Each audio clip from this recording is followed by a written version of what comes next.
Who are you? What did you study and what are you currently doing? Yes, so I am David Eelbode.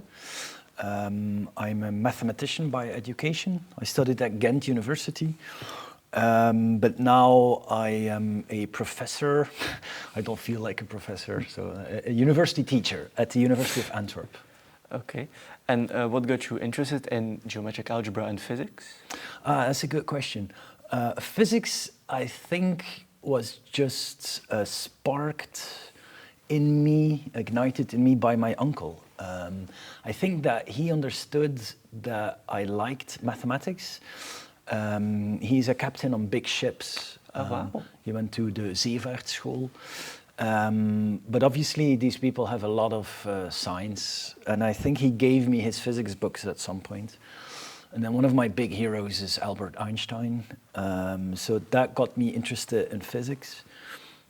You might wonder then, why did you study mathematics and not physics? Yes, kind of. As you could see, in order to do physics, you really need a lot of mathematics. And in Ghent, you could study a licentiate at that time, but so a master in mathematics, and it was mathematical physics. So you had pure mathematics, applied or mathematical physics. Okay. And that I thought was perfect.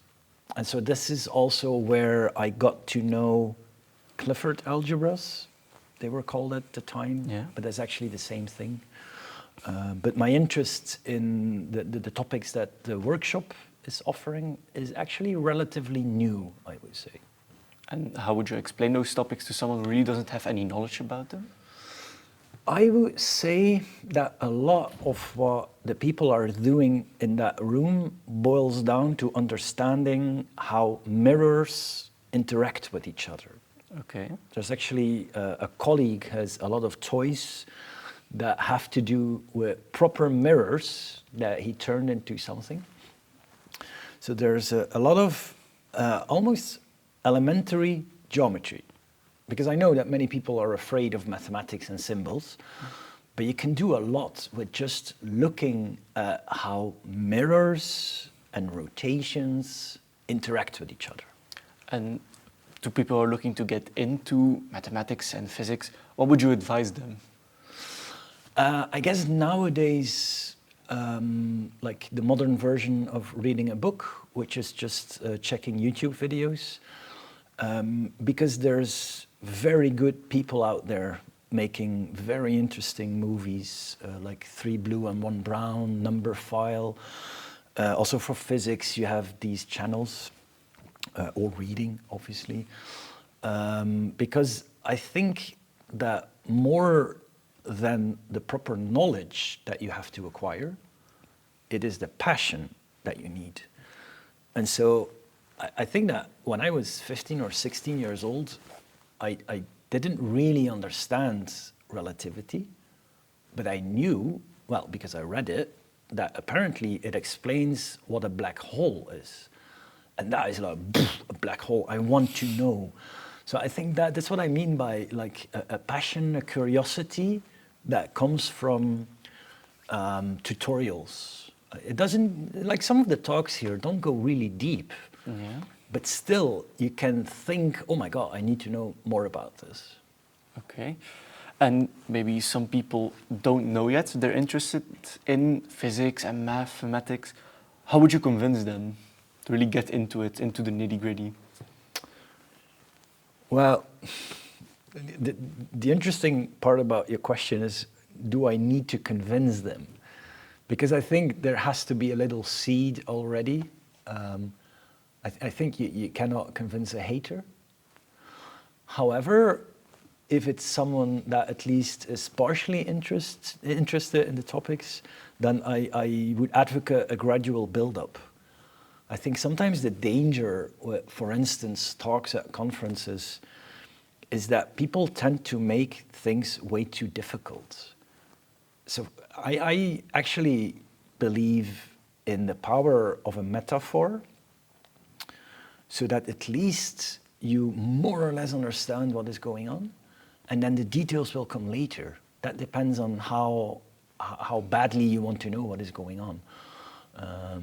So I would try to pull them over maybe the unique selling points that we have, the interesting stuff. Because let's face it, if you study mathematics or physics, there's a lot of boring stuff as well. Okay. But you have to go through that. Okay. And I remember during your lecture, you also talked about sandwiches. Yes. So I'm interested. What's your favorite sandwich? Oh, my favorite. Oh my God. I actually don't like what's your favorite questions, and I'll tell you why. Because what I say today is probably different from what I say tomorrow. Okay.